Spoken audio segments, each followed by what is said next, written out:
This is 7.2.3. In this section, we'll review orthogonal matrix and examples. An orthogonal matrix is defined only for a square matrix when the columns and rows are orthogonal unit vectors. In here, sometimes the orthogonal unit vectors are also called octonormal vectors. One way to express this is that if Q is an orthogonal matrix, then Q transpose Q is equals to I and is also equals to Q transpose. Compare this to the definition of inverse. A inverse times A is equals to I is equals to A times A inverse. This characterization of matrix Q being orthogonal and its transpose is therefore equals to inverse means this: the transpose of the matrix Q, the orthogonal matrix, is its inverse. We have seen this before in the QR decomposition of A. The Q is an orthogonal matrix if A was a square matrix.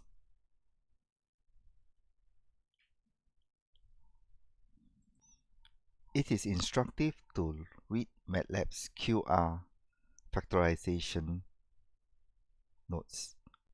In the first line of the description, QR of A returns actually an A of an m by n matrix R that is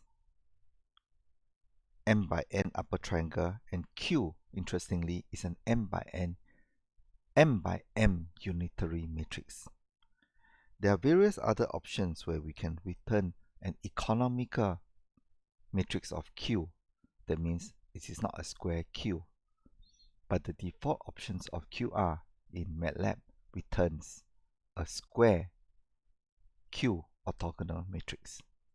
This is unlike our Gram-Schmidt process of generating the QR, where we stop when we are finished with the numbers of columns in A. So let us recap.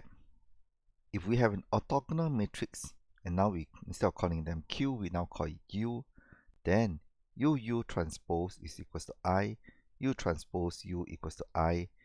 The orthogonal matrix inverse behave like this. Is U transpose is its inverse. And therefore, whenever we need to find inverse of an orthogonal matrix, we have nothing to do but to transpose it. Now, there are several properties of orthogonal matrix. The most important one is this one. It preserves length. Let us define U to be an orthogonal matrix, and we are going to operate on the vector X. We operate it by U transpose X. We therefore now say, let's say Y is equals to U transpose X, and now let us find the norm of Y. Interestingly, the norm of Y did not change. It is the same as the norm of X. What it means is that by operating on X using an orthogonal matrix, the length of the original vector did not change. Why is this so? Let's examine this equation, the norm square of U transpose X. When we open it up, it means that the norm square, we can cast it in this form: U transpose X, the vector dotting with U transpose X. Remember that these are column vectors.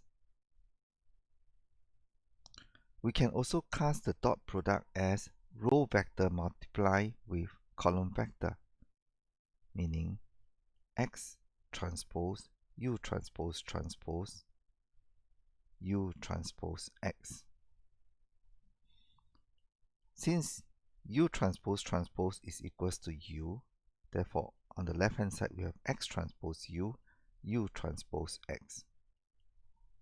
Since matrix multiplication is associative, we can throw away the bracket and we are getting this equation. Since U times U transpose is identity by the definition of orthogonal matrix, we have X transpose X. X transpose X by definition is the norm of X squared. Therefore, we have now reached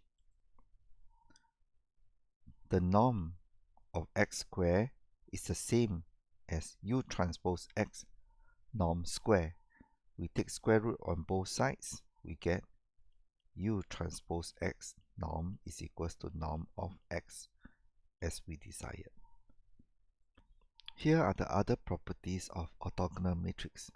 Given that A is orthogonal, then A operating on X, let's call it a linear operator L. Now A is an n by n matrix, X is Rn as well, so therefore n by n matrix multiplying by n by 1 column will give us n by 1. So this is why the operator have this definition.